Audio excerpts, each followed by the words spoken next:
Hello, hello, hello. How everybody doing? It's Tuesday afternoon. We are the Self-Care Check podcast, and we always start off with a do you care with your self-care? We start off with a thunderous. Yeah! All right. And today is the month of joyfulness, excuse me. It is the month of joyfulness, and here December 12th, and we're really wrapping this year of 2023 before we get into 2020. I said 2024. Oh, gosh. I'm stepping too far in the future. But before we hit 2024, we want to start it off with a beautiful wrap-up of just joyfulness, reminding ourselves of what we're talking about today, which is fighting for your smile. And in that time of fighting for your smile, is it out of joy? Is it out of love? Is it out of kindness that you smile? And is it out of the memory of knowing that you've overcome things in your life to know that you can smile today because you're more than just alive? And we're just going to go back and forth with the audience, just keeping it simple, brief, and direct. So, how everybody doing? Hey, everyone. So I see that this morning we all had a good sit down in Dr. Moody's class here at Tier 1 Recovery on 147 Montgomery Street in Paterson, New Jersey. It's a class that gets held every Tuesday at 11:30 by Dr. Moody. It's about identity and your spiritual, your intimacy with your spiritual alignment, which the one that you call your higher understanding, your God, your father, your Abbot father. You know, if you may want to look at him as mom, however you look at him, there's a class that we sit down and we talk and we go around.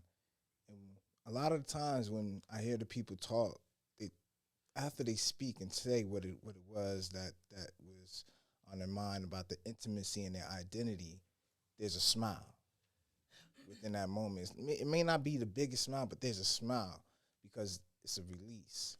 And in that release, I see a lot of joy out of them, and which is why this episode is about fighting for your smile. So I'm going to just read the question, and for all of the attendees and the audience can just chime in and speak freely. With our first question, how do you keep your joy when you are surrounded by the appearance of defeat?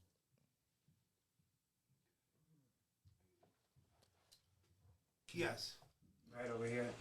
Yes. Good afternoon, everyone. My name's Louis, and I keep the joy within myself because I keep my spiritual father before anything.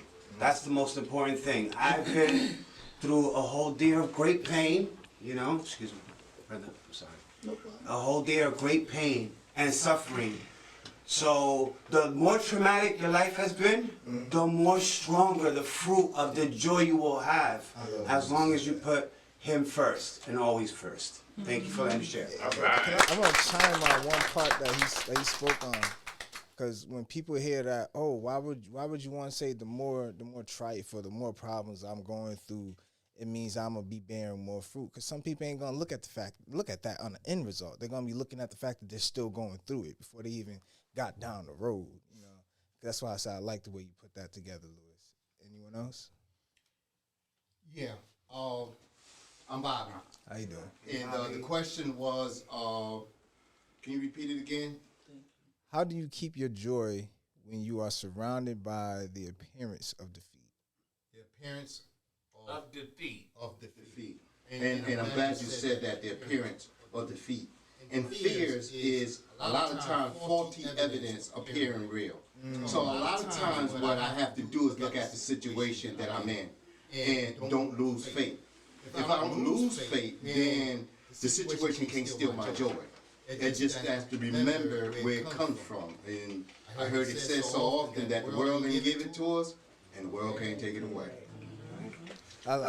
Even another thing, like, if I could also, I would just also add that you can also have, I've experienced joy when I was surrounded by not the appearance of defeat, but in fact defeat.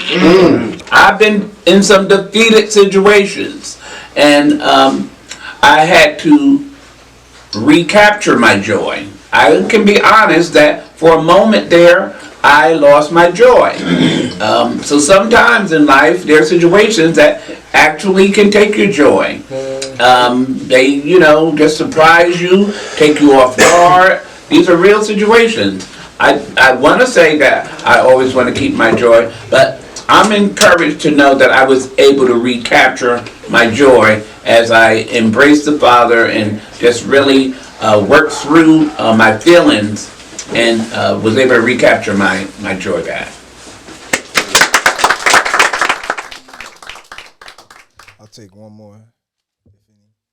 Nella Samuel. So a lot of Jamaican songs inspire you, but there's a song that goes, "The hardest soldiers get the hardest fight." So I'm one of God's soldiers. I know this from a long time ago because I was raised up in God, so I can identify. So the other day, I tripped and fell and fractured both my elbows, and I didn't question God. I didn't question why. And there were so many trials I was going through because I was unable to have my gross motor skills and do so many things, but I never questioned. I never really got angry at anyone because I'm coming to tier 1 and I'm learning about my intimacy and I'm learning about my identity, and I learned that sometimes it's not what you're going through, it's what they're going through. Why, one, they can't help you, one, they won't help you, one, so I just didn't question God in the face of defeat, and I still had joy because I have my tier 1 family, which I love. I love my family too, but I love my tier 1 family, and I love that I'm learning about me and how to deal with others. And a lot of everyone that's in the audience, for those that are watching this episode, everyone keeps bringing it back also to themselves as well as speaking to others and addressing what's going on. Because in the face of that defeat, or the face of the memory of defeat for some, I'm speaking for myself, I'm going through situations that I remember from my past where I made a decision that put me in defeat. So now I'm making triumphant decisions. So I'm stepping on defeat as a victorious individual. And that's just a trial and error of life that repeats itself. So my trial of overcoming the appearance of defeat was making the same mistakes and not identifying them. Now discernment is in my life, and I can identify them. I can conquer. Which also leads us to our second question. How do you feed your joy and starve your doubt? So repeat it. How do you feed your joy and starve your doubt? I could say, this is Nella again. I could say I feed my joy. Okay, so most mornings I get up and I do 2 hours, literally 2 hours of devotion. I get up from like 4 o'clock in the morning or 5 o'clock in the morning. That's how I feed my joy. And how I starve my doubt is because the light outshines darkness every time. So if you put positive thoughts in your mind, you will flood your mind with positive thoughts, because 99.9% of the time our mind thinks negatively. So we have to drown it with positivity. We have to reprogram our minds, and that's how I feed my joy and starve my doubt. I like the way she took the understanding of light and dark with it as well. Anyone else?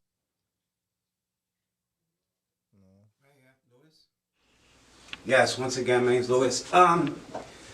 Definitely, well, I feed my joy through my spirituality. I live and breathe God. I live and breathe the positive people around me, my positive family, who I interact with. Everything has to just remain positive. Yeah. And never look back at what I've been through. Thank you. I would just also add that joy is different from happiness. Happiness really is based on external circumstances, but joy, as Lewis said, comes through my spirituality, my intimacy with God. It's joy that the world gives and can't take away, and I feed it through deliberate intimacy. You know, and it just has become a lifestyle now, where it's just that I walk with my spirituality. I wake up, I move in it. I move in it. And there's an aphorism that says that it's in Him we live, move, and have our being. Yes. So I'm a new creation. And so all of those things are really, really important to me. And your other part was how do I starve my doubts? And I agree with Nella, with positive thoughts. Now, I have to just say, spirituality isn't positive thinking, because that's a whole philosophy, positive thinking. Yes. I deal in reality, and sometimes my reality or my spirituality enables me to look at things for what it is. I heard somebody say earlier, it is what it is. And that's true. But there's also, that was Sarah. That little smart Sarah. But there also is a supernatural.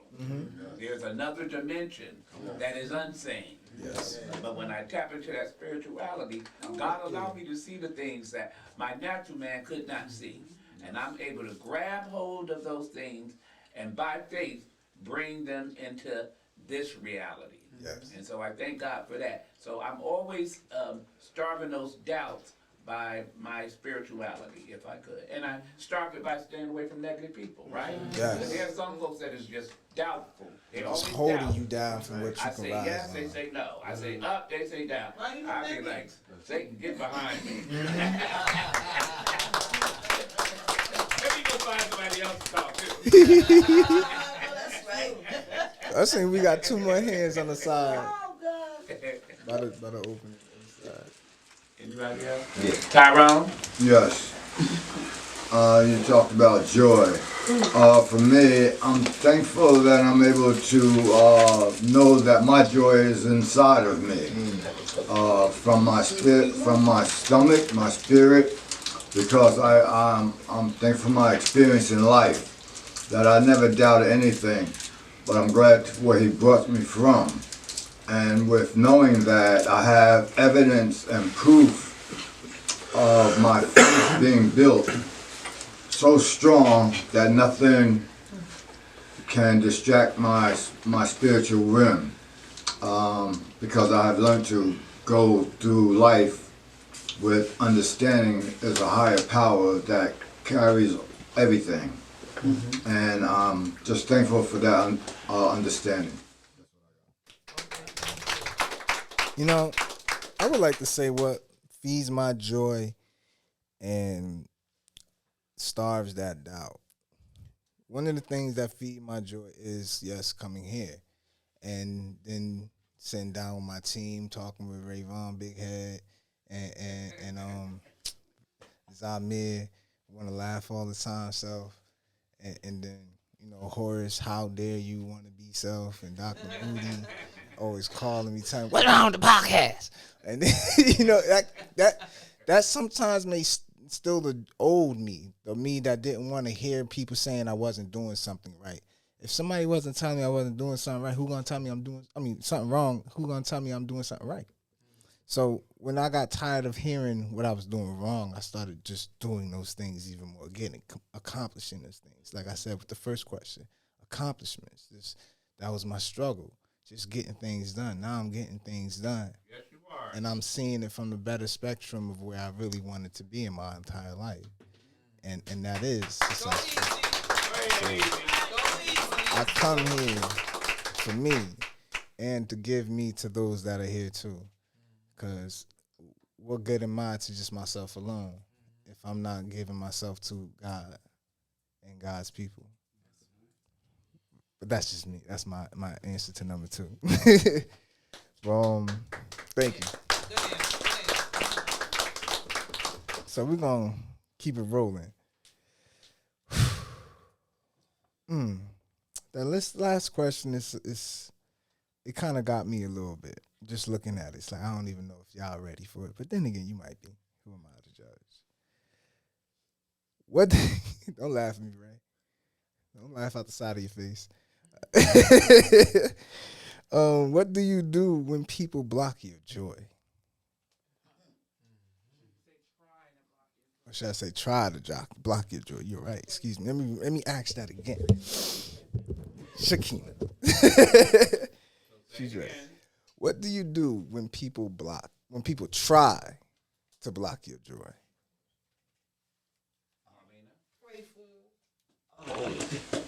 You do. You pray for the people that be trying to block their joy or want you miserable or don't want you to win. You pray for the people. Amen. Amen. That's right. I'm Brenda, and when people try to block my joy,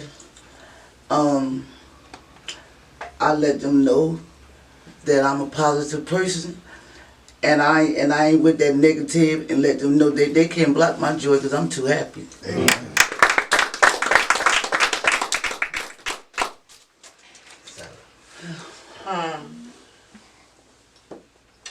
I keep praying, and especially when your feelings is involved. And that person don't know where your feelings are at and what you be going through. So I just gotta keep praying because it's in God's hands. Yes. It's in God's hands, and I'm just gonna keep my awareness up and keep the focus and believe in that person that's in my life, because they go through things like I go through things. Yes. So it's a perspective understanding. That's me. So I believe that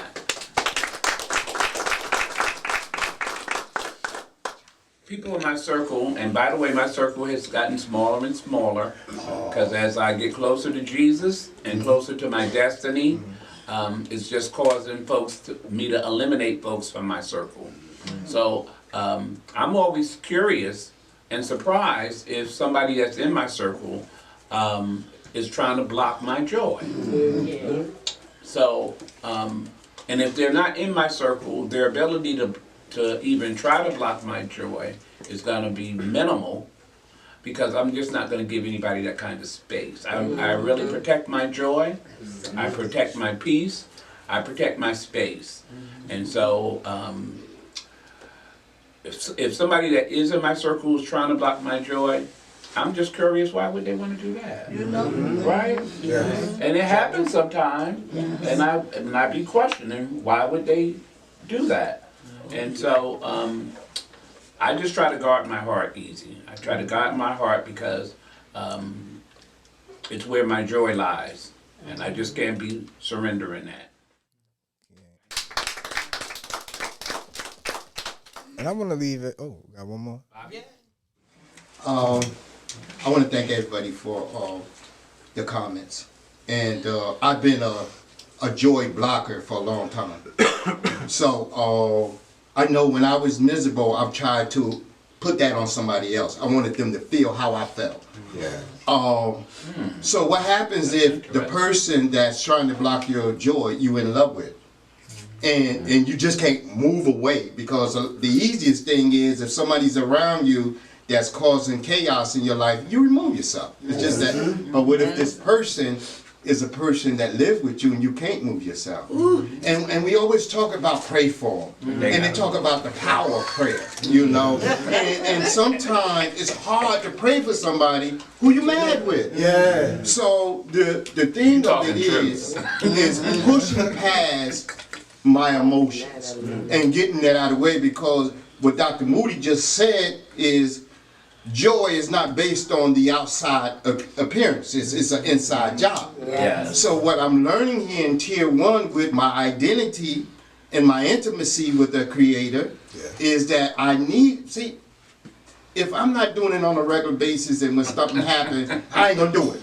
Right. Because I ain't been practicing it. I'm gonna do what I always been practicing. So if it's do nothing, I'm gonna do nothing. If it's cuss somebody out, I'm gonna cuss them out. So I'm learning in this new skin to practice something new.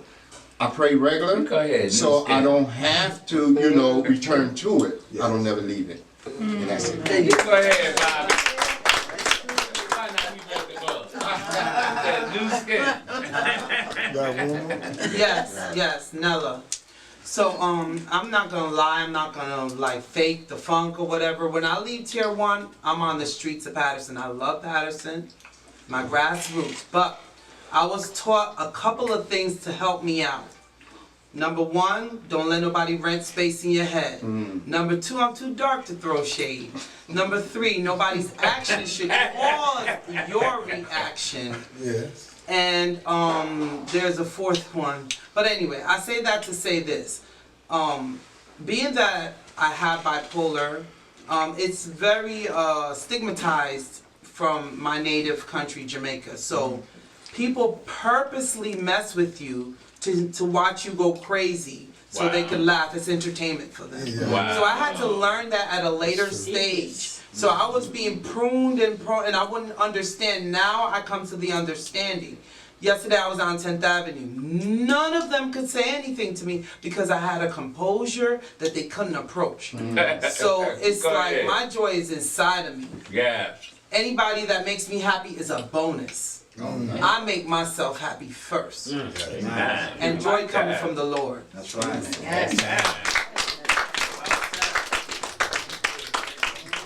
Wow. As you all heard out there, with this lovely audience, and even myself, the things that brought us to be the person that we are, to mold us to be the person that we are today, the individual that we are today, is so completely different from the person we used to be. That all we can do is thank God.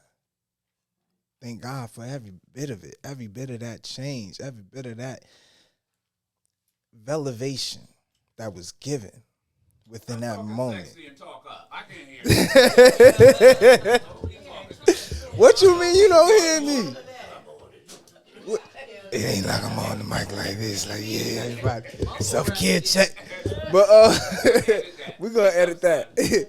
So, like I was saying, with all that was being said, with all of these lovely God-filled people in this audience, and even here in the podcast room, we can't do nothing but thank God for the path in which we are on and the changes that we have unraveled in our life for us to come out of that cocoon and be the butterflies that we are today. So that's your Self-Care Check podcast. Do you care about your self-care?